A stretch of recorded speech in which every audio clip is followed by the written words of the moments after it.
What is up, everybody? Welcome back to another video. In today's video, we are going to be discussing some Detroit Lions news. The Lions have signed a receiver today to their practice squad, but can you guess who it is? That's the real question, okay? Because he tried out with the Lions a few days ago. Can you guess who it is? Can you guess? Oh, no, you read the title? Oh.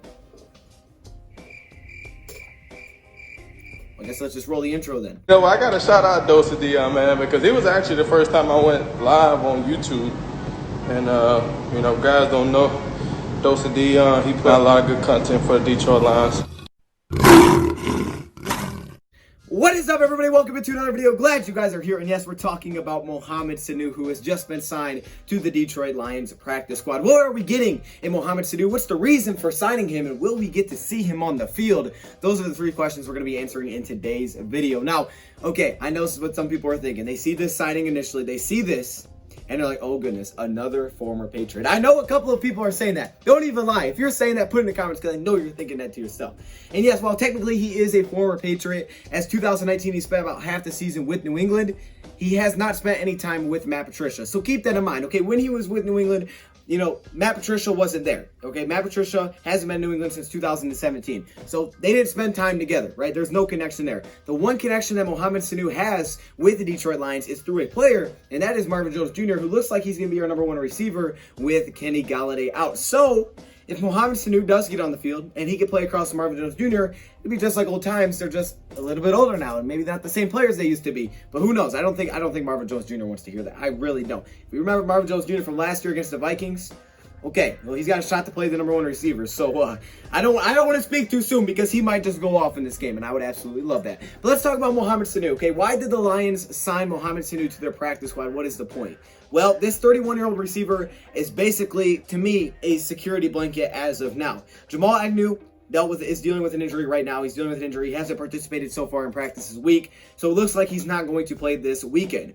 It's a rib injury. Now, will he play in the next upcoming weeks? That's also a big question. I think that's where Mohamed Sanu comes into play. We also know Kenny Golladay is dealing with a hip injury. Now, he has, as of the time I'm recording this, has not been placed on IR. So, we don't know when either of these two guys are going to return. It's assumed that neither of them are going to play against the Minnesota Vikings. Knew about the Kenny Golladay injury, then Jamal Agnew's injuries pops up, and the Lions all of a sudden go sign him to the practice squad. This may be a guy that's never even brought to the active roster. He may never play a snap for the Detroit Lions this season. I think it's very dependent on the rest of our receivers' health. Because in this game, we're going to go in a little bit depleted. We have about 4 receivers. We have Danny Amendola. We got Quintez Cephas, who will be activated. This is, again, assuming there's no Jamal and no Kenny Golladay. We'll have Marvin Jones Jr., right? We're going to have about 4 receivers coming into this game. I know I forgot a name. I'm not sure who I'm forgetting. Danny Amendola, Marvin Hall, Marvin Jones Jr., Quintez Cephas. That's all 4. I don't know what I'm forgetting. We have our tight ends. We have a running back, Swift. You can line him up as a receiver. But it's a little bit thin. Maybe just a little thin in case something does happen during the game. You don't want to be that thin at receiver. But this, to me, is more of a move for the next couple of weeks. To just see how healthy the Lions are going to be at receiver position. Because if Golladay continues to be out, and the same thing with Jamal Agnew, then Mohamed Sanu, to bring him to the active roster wouldn't be a bad thing. But if even just one of those guys can get back and healthy, I wouldn't be shocked if the Lions just released Mohamed Sanu. They brought him in for a workout. He does have those ties. Marvin Jones Jr. also has ties with him. Maybe he likes him. Maybe they talk to him. I don't know.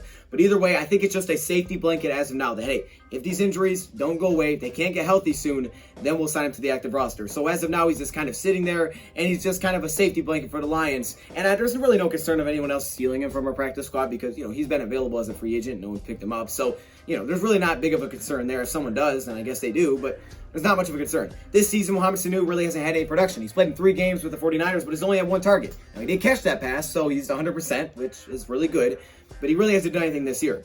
Now, last year and the years before, he's been a productive receiver. He's been a reliable target. Now, recently in his career, as he's getting older, he's not the same, deep ball threat. And I think that could change by offense. Maybe you get him in our offense. Maybe he gets some more deep ball opportunities.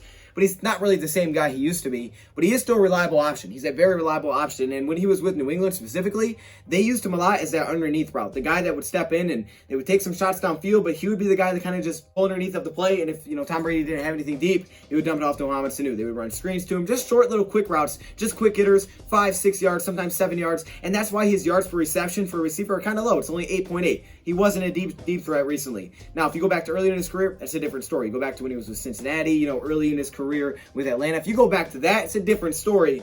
but as of now, that's not really what he has been recently. But I like it. You know, he's a reliable target. He's not going to do anything flashy. I'm not going to have, you know, like hoping that he's going to go off in our games that we get him. Like this is some kind of game changer, but he is just some reliable depth, and it just really depends on what the Lions' health looks like. So that's just a quick little update. Let me know your guys' thoughts in the comments below. Last season, when he split with Atlanta and New England, he had 59 receptions for 570 yards, 2 touchdowns, and a 66.3 catch percentage. That's pretty solid. That's pretty solid. But you can see his yards per reception are dropping a little bit. He also gives the Lions size at receiver, which they're kind of missing with Golladay out. They still do have Cephas, who has some, but aside from Marvin Jones and Cephas, right, Amendola's kind of small, Marvin Hall small, Jamal Agnew small. So it is some size to also bring to the receiver room if that's what the Lions are looking for. But yeah, I think this is a reliable target. You know, they saw last year with Tom Brady. I'm sure him and Bill Belichick probably talked about so many things, and he's maybe even asked Bill Belichick about Mohamed Sanu, saying, hey, is this a guy that's even worth, you know, taking a look at? And maybe he said, yeah, it is. You know how Bill Belichick is. He probably didn't even say anything. He probably said,